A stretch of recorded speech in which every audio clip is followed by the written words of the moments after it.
Kayu Tangan Heritage itu kan menyimpan banyak sejarah sebetulnya. Musisi semua seperti tumpah ruah merayakan Kayu Tangan.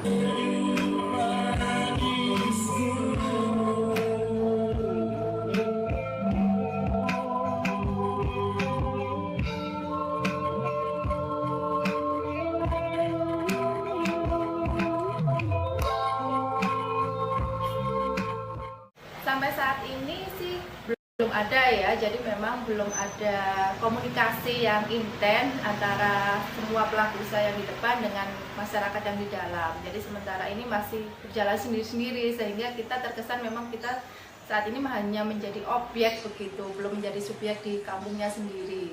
Iya, kita sudah bertekad sebenarnya, karena kan istilahnya kampung sendiri, siapa lagi yang tidak bisa mengembangkan selain warganya itu sendiri gitu. Jadi sekarang kita memang sedang berupaya gitu kan, belajar lagi mandiri untuk mencoba memaksimalkan potensi yang ada di dalam kampung. Jadi sehingga tidak istilahnya yang tamu yang berkunjung di dalam ini menemukan hal yang istilahnya lebih daripada yang di luar. Jadi kita coba maksimalkan di sisi penataan, kuliner, termasuk sosial masyarakatnya, termasuk lingkungannya. Coba kita itu kemas dalam bentuk paket-paket wisata. Jadi kebetulan kan ada salah satu pelaku usaha yang menyewa bangunan milik warga gitu, digunakan untuk usaha. Sebenarnya kita nggak masalah dengan usahanya gitu, tapi kan ternyata setelah berjalan ini juga ternyata berdampak banyak, lebih ke sisi negatifnya ternyata, karena memang kita sudah melewatkan mereka ya, istilahnya melewatkan di jam waktu berkunjung, tidak memikirkan bahwasanya dia hanya punya ruangan yang 2x2, tapi bagaimana nanti dengan pengunjungnya, ditaruh di mana, akhirnya kan meresahkan di istilahnya kanan kirinya, karena tidak diberikan tempat duduk atau tempat untuk menikmatinya lah gitu. Terlebih kita juga tidak bisa menyaring ya, istilahnya namanya tamu dengan istilahnya dengan busananya, dengan gayanya, istilahnya apa. Lah kebetulan kan Kayu Tangan ini ya, kalau kita bisa ya memang sini masih religius gitu ya.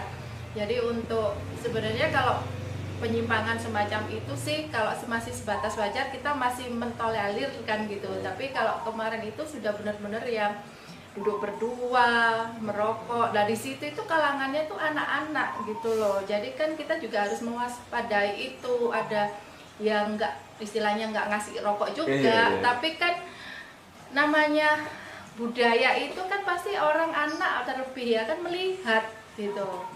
Jadi ada istilahnya seperti itu. Terlebih belum nanti sampahnya, terus keramaiannya di saat-saat orang istilahnya untuk beribadah di situ rame, dan itu juga masih problem gitulah. Sekarang ternyata takutnya kami istilahnya gitu, ada si A, B, B yang akan istilahnya nyewa di sini, akhirnya lah kita kan entek akhirnya di sini istilahnya warganya kan ya habis untuk disewa aja, kan nggak bisa juga berkembang sendiri gitu. Makanya belum ada regulasi juga sebenarnya di depan juga begitu gitu. Katanya kita menggadang-gadang heritage begitu ya, tapi kan belum ada aturan semacam heritage itu yang seperti apa gitu. Tapi ya di sisi lain ya itu adalah positif bagi kita gitu, karena banyak pengunjung yang kalau istilahnya kalau yang kota-kota besar seperti Jakarta, Surabaya, kalau kafe-kafe kan lebih baik di kota asalnya gitu. Dia di sini nggak hanya kepingin cari kopinya, pasti kan pengalaman ngopi di dalam kampung seperti apa, interaksi ketemu warga seperti apa, pemiliknya bisa cerita seperti apa. Sebenarnya itu yang kita tonjolkan gitu. Sebenarnya kalau program dari pemerintah harus ABC sebenarnya tidak ada Mas. Istilahnya semua kita bermulai dari ya kami warga ini yang bergerak. Jadi bagaimana istilahnya peran dari Pokdarus ini yang kami mengelola, akhirnya memang disepakati bersama, ayo dijalankan ini langsung sama warga. Jadi kita benar-benar swadaya, swadana, kerjanya dari masyarakat ya nanti kembalinya pasti untuk masyarakat gitu. Kalau secara dana sama sekali dari pemerintah nggak ada gitu. Kalau kemarin memang ada program pembangunan kotaku, istilahnya kan kita nggak terima uangnya, langsung dibangunkan fisiknya gitu. Itu pun tanpa sosialisasi sebenarnya kan begitu. Jadi kita nggak tahu ini mau dibuat apa, termasuk di koridor kayu tangan tiba-tiba aja kok dipasang lampu, oh tiba-tiba kok dipasang kursi, tiba-tiba ramenya itu, jadi kan nggak disiapkan gitu loh. Jadi kita yang wah hanya ya terkaget-kaget memang. Akhirnya kan memang kesiapan warga ya waktu itu pas pandemi benar-benar di sini nggak ada pemasukan, begitu mau siap mau buka ternyata fenomenanya lagi genjar-genjarnya yang ada di depan, lampu-lampu yang terang benderang lah. Kita aja dibuatkan lampu untuk hidup kita harus beli token dulu gitu, belum lagi nanti masalah koslet kayak kemarin kena banjir. Nanti masih siapa yang akan memperbaiki, karena nggak 1-2 lampunya ratusan gitu kan, ya cukup mahal juga kalau biaya operasionalnya gitu ya. Kita sudah komunikasikan pemerintah, sudah kita berupaya kemanapun intinya sudah, cuma memang kan prosesnya nggak gampang lah itu gitu. Termasuk ya masalah-masalah yang tadi kafenya karena nggak ada di tempatnya situ, akhirnya kan dibawa nih produknya jalan-jalan kemana-mana, naruh iya sudah potret warga buang ke sungai, ini nanti tanggung jawabnya siapa? Itu sih permasalahan itu yang sekarang, apalagi sekarang dengan setelah kita masuk 75 besar desa wisata itu memang kisahnya cukup naik. Peningkatan kita cukup signifikan. Sekarang sehari tidak kurang dari 400 orang yang masuk. Ya kita juga tidak memungkiri bahwasanya 25% dari 400 itu menuju ke kafe tadi. Karena dia sudah punya brand, punya komunitas yang dari luar Malang malah yang banyak itu cari di sana. Tapi kan tidak melulu dia beli, tapi kan juga ikut foto di sini, dia menikmati wisata di sini, ya otomatis tetap kita kasih retribusi kan gitu.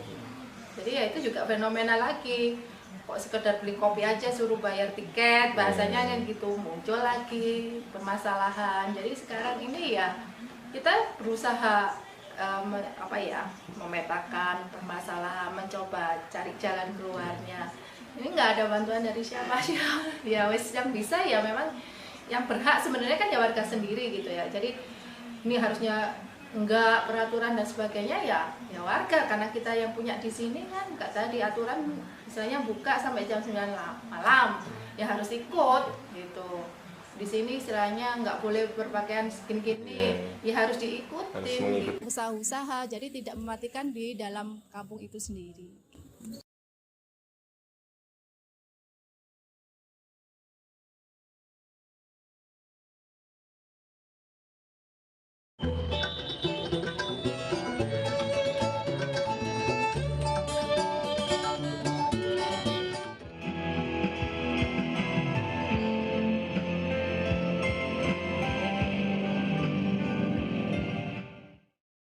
Ya, jadi kita termasuk salah satu entertainer ya, berupa band istilahnya, yang tampil pertama awal di Kayu Tangan. Ya, sejak Kayu Tangan Heritage berdiri, di awal kita termasuk salah satu sanggar yang direkrut sama Disporapar untuk mengisi hiburan di situ ya. Untuk band awal-awal ya dari sanggar kita yang main di situ namanya Teras Melodi, ya, alirannya retro ya, lagu-lagu retro ya, dari sanggar seni Cangkuran Teras Melodi seperti itu. Saya ini kan juga pekerja sosial, Mas. Ya, pekerja sosial di bidang apapun lah istilahnya. Termasuk di sanggar kita banyak membina anak-anak. Nggak semua berbayar.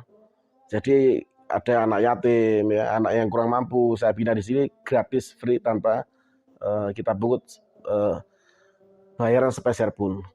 Jadi kita main di Kayu Tangan juga salah satu bentuk kepedulian sosial kita ya kepada warga masyarakat Kayu Tangan. Yang istilahnya kita bisanya memberikan sesuatu ke mereka ya hiburan untuk istilahnya meramaikan Kayu Tangan supaya wisata Kayu Tangan itu selalu ada pengunjung dan otomatis memberikan manfaat buat penduduk asli situ yang ada di dalam Kayu Tangan, bukan yang di depan ya gitu ya. Di depan itu kan banyak kafe juga ya, tapi mereka kebanyakan pendatang dan pemodal besar ya. Justru saya main di sana itu tujuannya untuk meramaikan wisata Kayu Tangan supaya orang banyak datang ke sana dan kita sambil promosikan apa yang ada di dalam Kampung Kayu Tangan itu sendiri. Ya, jadi kalau warga Kayu Tangan selama ini tidak pernah ada masalah dengan kita ya, selama kita main di sana. Malah mereka welcome sekali dan senang karena kita selama main band ikut mempromosikan kampungnya, kampung Kayu Tangan heritage-nya. Tapi kita pernah ada sedikit gesekan kecil ya. Saya anggap kecil karena nggak penting juga buat saya. Itu dengan salah satu pemilik kafe di depan ya di daerah Kayu Tangan heritage ya. Saya nggak usah sebut gang berapa, yang pasti pernah terjadi gesekan di situ. Ya sebetulnya gesekannya itu bukan dari kita. Nah, kita waktu itu sebetulnya ada jadwal main itu jam 6 sampai jam 9. Ya ada kelonggaran dari dinas Disporapar yang membawai band-band di situ kalau maksimal jam 10. Kebetulan kita setengah 11 baru selesai. Nah, setengah 11 baru selesai itu karena bukan tanpa alasan, karena kita ini band penghibur ya, musisi. Jadi otomatis kita juga menghibur orang banyak. Kebetulan waktu itu banyak tamu kita ikut nyanyi dan masih enjoy, dan kebetulan banyak yang nyanyi itu orang kampung situ. Kan nggak mungkin kita hentikan mendadak ya seperti itu. Nah, kebetulan setelah kita selesai sama kafenya ditegur. Kebetulan kita mainnya sampingnya kafe situ kan. Ditegur katanya terlalu malam. Nah, itu seperti itu. Saya pikir karena dia bukan orang Disporapar, saya nggak terima gitu kan, ditegur sama orang lain di situ. Sedangkan kita nggak mengganggu kafenya sebetulnya, kita mainnya di sebelah kafenya. Saya pikir kan masalahnya dia itu kan bukan orang Disporapar. Ternyata bukan hanya kita yang sering ditegur kayak gitu di situ. Band yang semua main di situ, kalau dianggap terlalu malam sama dia ditegur, katanya mengganggu kafenya. Padahal sebetulnya kalau kita banyak tamunya di situ, minumnya juga di situ, di kafenya dia. Terus saya tegur balik. Sampean negur band karena terlalu malam, katanya kita ngelanggar aturan. Sampean lebih melanggar aturan lagi. Penduduk Kayu Tangan di dalam itu tidak boleh jualan di trotoar. Mereka harus jualan di dalam. Jualan di trotoar diobrak-abrak sama Satpol PP. Nah, sampean ini kursinya dinas kan, yang besi-besi itu kan kursi permanen itu loh. Itu kursinya untuk trotoar situ kan. Dikasih meja sama dia depannya. Dia jualan kan boleh lah sampai terasnya dia sampai dalam. Tapi kalau sudah trotoar, itu bukan miliknya pemilik kafe, itu milik masyarakat banyak. Dia jualan ngasih meja di situ. Tamunya duduk di situ, minum kopi ditaruh di meja. Jadi dia sama dengan jualan di trotoar. Nah, itu nggak boleh sebetulnya. Tapi bilangnya dia boleh. Yang boleh kan siapa? Orang Disporapar katanya. Nah, kita kan nggak terimanya di situ gitu loh. Jangan membawa nama Disporapar kalau memang itu nggak benar gitu.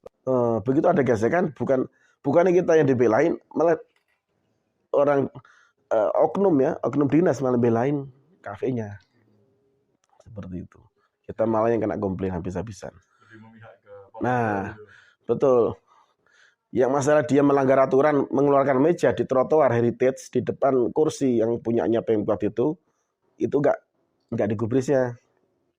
Tetap disalahkan kita karena terlalu malam katanya mainnya.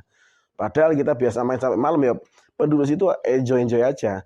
Kita kalau mau lanjut sampai malam karena permintaan warga, kita pasti tanya dulu, nggak mungkin bablas saja gitu kan.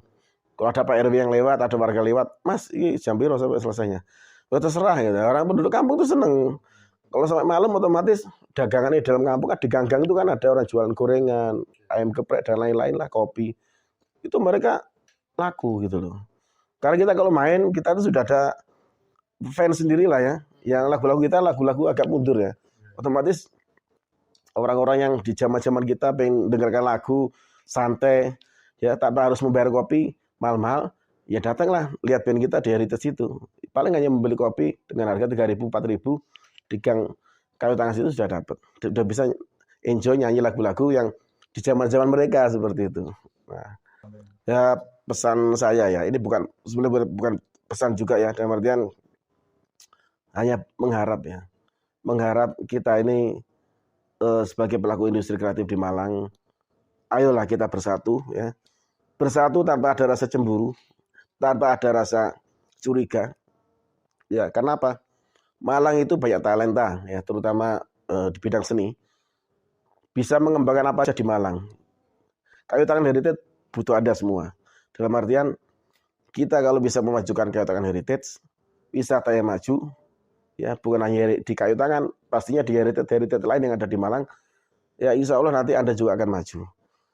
Ya, kalau prinsip saya, sebaik-baiknya manusia itu adalah yang bisa bermanfaat untuk manusia lain. Jadi selama hidup kita, lebih baik kita bermanfaat dan meninggalkan banyak manfaat. Apabila kita sudah tiada daripada kita nanti tiada tidak memberikan manfaat apa-apa, kita akan dikenal sebagai orang yang tidak baik seperti itu.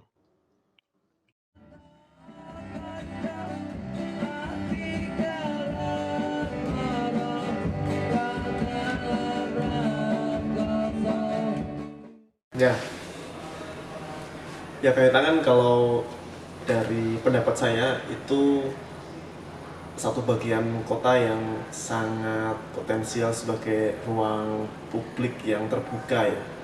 Jadi ada banyak sekali komunitas yang bisa memanfaatkan, bisa hidup di sana, bisa bertemu dengan orang lain di kayu tangan. Jadi kalau dalam pandangan saya, kayu tangan hari ini berkembang menjadi semakin terbuka. Dalam satu sisi terbuka dalam artian semakin banyak orang bisa mengakses kayu tangan dan menjadi tempat yang relatif demokratis, karena ya tidak harus membayar untuk bisa duduk-duduk atau menikmati kayu tangan. Sebetulnya saya cukup terbatas ya pengetahuan saya terhadap kayu tangan. Saya baru satu kali bersama dengan mahasiswa proyek gerak jalan namanya ketika itu di kayu tangan. Jadi kami beritikat untuk bisa mencari tahu dan mendalami gerak yang ada di jalanan kayu tangan. Nah, sehingga dalam proyek itu kami mencoba mendokumentasikan apa saja sih yang terjadi di kayu tangan, gerak-gerik apa yang ada di jalanan kayu tangan. Nah, kami melihat ketika itu memang seperti pendapat saya di awal tadi, ada banyak orang yang memanfaatkan kayu tangan ya untuk bergerak bersama dengan warga lainnya di kayu tangan. Ada warga setempat, ada wisatawan, ada mahasiswa, ada pedagang, ada musisi, semua seperti tumpah ruah merayakan kayu tangan. Nah, kami merasa bahwa ketika itu ya kayu tangan menjadi tempat terbuka yang cukup demokratis. Bila sebelumnya saya menyebut kayu tangan ruang yang relatif demokratis, tapi sebetulnya kalau mau dilihat secara lebih intensif, mendalam, kayu tangan juga menyisakan semacam ketimpangan-ketimpangan. Seperti yang teman-teman sebut, ada ketimpangan yang ada terjadi di dalam pemukiman dan di luar pemukiman. Di sekitar jalanan itu rasa-rasanya sangat ramai, tapi kemudian yang di dalam banyak warga merasa tidak banyak kunjungan wisatawan ke sana. Nah, buat saya itu juga di satu sisi semacam proyek perkembangan kota yang sebetulnya mungkin perlu didalami, dalam artian bagaimana membuat warga yang di dalam bisa ikut berpartisipasi dalam pengembangan pariwisata di kayu tangan dan bisa aktif di sana, sehingga pengunjung kalau memungkinkan datang kayu tangan juga bolehlah datang dan tertarik untuk masuk ke kampung-kampung di sekitar kayu tangan. Yang hari ini kalau menurut pandangan saya memang belum banyak kunjungan datang ke dalam, tapi sebetulnya itu juga perlu dilihat sebagai, kalau dalam kacamata wisatawan juga butuh alasan juga untuk bisa berlama-lama di dalam kampung ya. Nah, sepertinya kalau dalam pandangan kami kemarin waktu riset, belum banyak tawaran bagi wisatawan untuk bisa berlama-lama di dalam kampungnya, sehingga ya mungkin seperti pendapat kalian tadi, di dalam terasa belum begitu semarak akibat dari wisata di dalam kayu tangan, sementara di luar sudah sangat semarak. Menurut saya solusinya itu adalah solusi yang partisipatif ya, dalam artian perlu melibatkan warga untuk memikirkan juga aspirasi kampungnya. Karena bisa jadi di dalam itu bukan berorientasi pariwisata, di dalam berorientasi pemukiman. Dan hari ini kita juga perlu waspada, tidak semuanya bisa dijadikan tempat wisata. Jadi perlu keterlibatan warga untuk ikut memikirkan nasib kampungnya juga. Jangan sampai warga merasa ya ini adalah tempat tinggal saya, tiba-tiba dialih ubah menjadi tempat wisata tanpa persetujuan, tanpa visi yang sama. Ya tentu ini ada konflik kepentingan.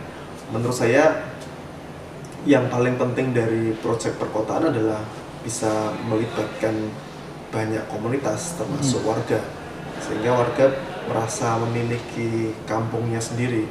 Kalau misalnya dalam Kayu Tangan tadi kampung-kampungnya tiba-tiba berubah menjadi tempat wisata tanpa rasa memiliki dari warganya, saya pikir tidak akan optimal juga. Orang akan merasa ya wisata ini wisata yang tempelan, bukan wisata yang memang dihidupi dari warganya. Tapi dalam artian pemerintah juga perlu hadir, dalam artian bisa mengelola kawasan, karena memang yang memiliki regulasi, yang mengatur itu pemerintah. Pemerintah perlu hadir untuk bisa mengakomodasi aturan-aturan yang menyelamatkan kepentingan warga, yang berpihak pada publik, bukan hanya berpihak pada wisata ya, bukan hanya berpihak pada wisatawan ya, tapi berpihak pada publik. Artinya jalanan Kayu Tangan tadi tetap bisa menjadi arena yang demokratis karena ini berpihak pada publik, bukan saja berpihak pada kepentingan wisata saja. Jadi perlu dibuka sehingga akhirnya semua orang, mahasiswa bisa terlibat menghidupi Kayu Tangan, pedagang bisa ikut terlibat menghidupi Kayu Tangan, pengusaha bisa juga berpartisipasi menghidupkan Kayu Tangan. Pemerintah pun perlu juga terlibat dalam menghidupkan Kayu Tangan, sehingga ya akhirnya Kayu Tangan jadi milik bersama, milik publik, milik Kota Malang. Sebagai kota pelajar yang datang di sini sebagian besar memang anak muda. Ada banyak sekali anak muda. Nah, kenapa kita tidak memikirkan kota yang ramah anak muda, kota yang ramah belajar, sehingga Kayu Tangan itu menjadi tempat yang terbuka bagi publik untuk belajar di sana. Belajar apa? Budaya orang Malang. Bisa macam-macam. Kalian bisa masuk ke kampungnya untuk mengenali orang Malang itu seperti apa.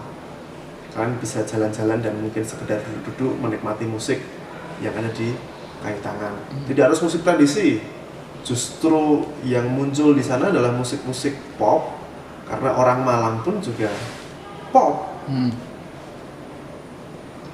Sehari-hari soundscape kita adalah ya musik-musik pop, tidak masalah ditunjukkan di sana.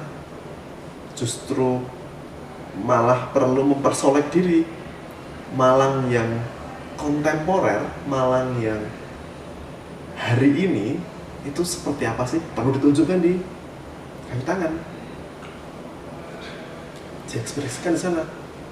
Jadi kalian bisa duduk-duduk belajar misalnya di sana, bisa duduk-duduk merasa nyaman, aman, mungkin sekedar ngobrol, diskusi di sekitar sana. Nah, saya pikir ketika itu hidup dari warganya, menjadi simbol atas geliat warga Malang, itu dengan sendirinya dia akan menjadi landmark